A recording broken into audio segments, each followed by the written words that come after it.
Hi, my name is Russell Parsons. I'm the editor of Marketing Week, and I'm here today with Ros King, who is the Director of Marketing Communications at Lloyd's Banking Group.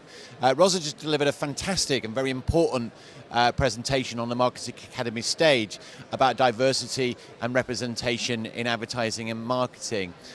Ros, that was a fantastic presentation on a really, really important subject. Why did you, when I say you, I mean Lloyd's Banking Group, decide to undertake this research? Well, we're really lucky in that our group is very, very committed to diversity. You may have read we've just been made Stonewall's Employer of the Year. We're doing a lot with our colleagues to try and ensure that we are representing diversity and inclusion. And so it was an obvious next step, really, to do the same with our communications, particularly as we have 30 million customers. So unlike many advertisers, our customer group really is everybody, and we bank modern Britain, and so we really needed to learn how to represent those people and how to portray them accurately and in a way that they found interesting and engaging. Thank you. I mean, it should be a no-brainer what the societal and moral case for better representation, both in your external communications, but also within your marketing department. But what's the business case for diversity? I think the business case is really customer understanding. We set out to be the best bank for customers. How can you possibly be the best bank for customers if you don't reflect that customer base and you don't understand them? There's lots of data about how reflecting diversity actually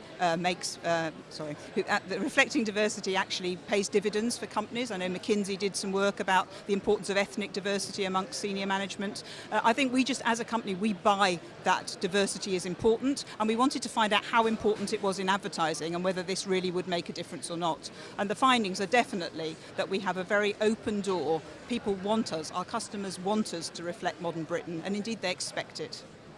Thanks. I mean, as we say, the research is very wide-ranging, but when you sat down and had a look at it, was there anything that stood out for you that you were shocked, surprised, even appalled by?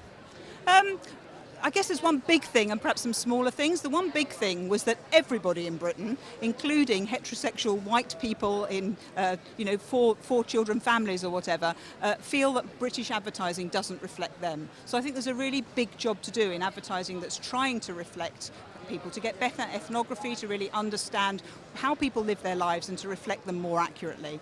I think there's some specific things that were disappointing. I think I'd call out the over 65 data.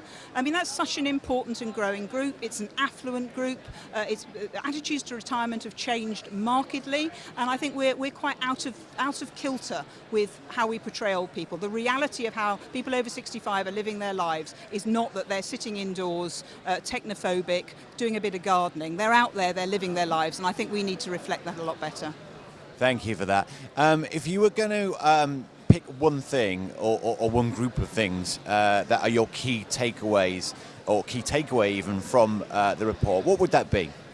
I guess the key takeaway has to be that 65% of people said they would feel better about a brand that better reflected modern Britain. So 65% of the people that we interviewed said that we should push on and we should be doing this and we should be brave and we should be taking diversity and inclusion seriously. Thank you, Ros, and thank you for sharing this, as I say, hugely important piece of research with us.